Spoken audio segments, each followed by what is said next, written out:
हाँ भी की लेना जोड़ी दा? 1 लाख। खैर पुत्र इन्हां दी 2 कलेजियां ने।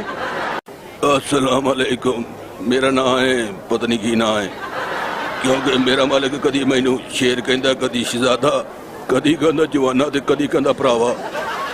ये 4 साल तू मैनू इत्थे वेचण वास्ते लिया रहा, लेकिन इहदा रेट सुन के मेरा हाले तक सौदा नहीं होया। फिर इह नकाम वापस जाके अब्बे कोलों जुत्तियां खांदा। इन्ने सालों का खवा खवा के इन्होंने मेरी सेहत ते बना ली है, पर अपने बच्चे 2 भुखे मार लेने। उम्मीद है अगले साल तुहाडी मेरी फिर मुलाकात होएगी, उन्नी देर तक दफा हो जाओ। सब तो पहले तो मेरे तमाम फैनां नूं ईद मुबारक। बगैरत मालक नूं कढ के अमान नाल सानू इंज मदोलदा जिवें मंडी दा SHO ही लगा। ते हुण मैं दवांगा तुहानूं मंडी दी सारी रिपोर्ट।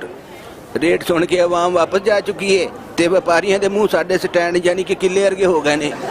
जे आवाम इदा ही इन्हां दा बाईकाट करे तो इन्हां दे मूँह किले वर्गे नहीं कुरली वर्गे हो जान। एक ते हर पासे जेंट्स ही जेंट्स आ, मैं ते दुपट्टा भी घर भुल आई हां। पर चाचा बकरी किन्ने दी देनी आ? पुत्र 50,000 दी। ओ जा 50,000 जा दे हाथ पीले कर।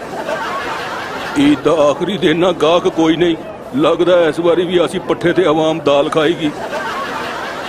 लगदा महंगाई ने साडी जिंदगी लंबी कर दी है। भाईजान इनू रेट ना पुछना, नहीं तो इन्हें अपनी भैन दे ब्याह दा खर्चा भी विच ही पा लेना। भाई नेड़े आके गल ते सुन। वो जा, मैं केड़ा बकरा लैन आया। जा फिर इत्थे अंब चूपण आया। देख लो भाजी, कोई UPS का ख्याल नहीं कर रहा। हमारे SOP होंदे ही ओए। चल जेड़ा भी आ, तेनू की आ मैनू की आ। जनाब इन्ने बकरिया तुसीं इहनूं कल्ले नूं साइड ते लैके खलोते हो। वो इसलिए कि मैनू कहंदा सी किसी दे सामने मैनू गालां ना कढ़िया कर। ओए वेलिया निकम्मिया, मैं पट्ठे खा रहा, मेरी कमर ते हाथ ही फेर दे। शाबाश शाबाश। भाई मेरे भी फेर दई। तेरे ते हाथ नहीं बेटा, छुरी फेरनी है। माशाअल्लाह, लगदा तुसीं वावा खर्चा कीता इहदे ते। तैनू की तकलीफ आ, तू हुण पर्चा कराउणा वा। इनू की खवाने हो तुसीं? ज्यादातर ते साडा सिर ही खांदा जी। ओए मौलवी, मेरी अखां तू पर्दा हटाई, वेखां केड़ा कैमरामैन आया। परे हो जा, अख मारन दे टाऊ। माशाअल्लाह दे कान भी बड़े लंबे आ। इसलिए लंबे आ कि मैं एक कान च सुन के दूजे च कढ़दा नहीं हैगा।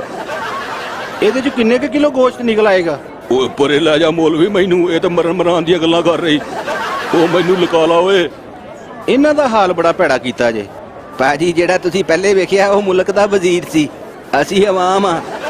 ਉਹ ਨਹੀਂ ਜਨਾਬ, ਇਹ ਵੀ ਬੜਾ ਤੇਜ਼ ਆ। ਵੇਖੋ तेरे मर जन साईं, निशाना गलत हो गया। वो किधर गया?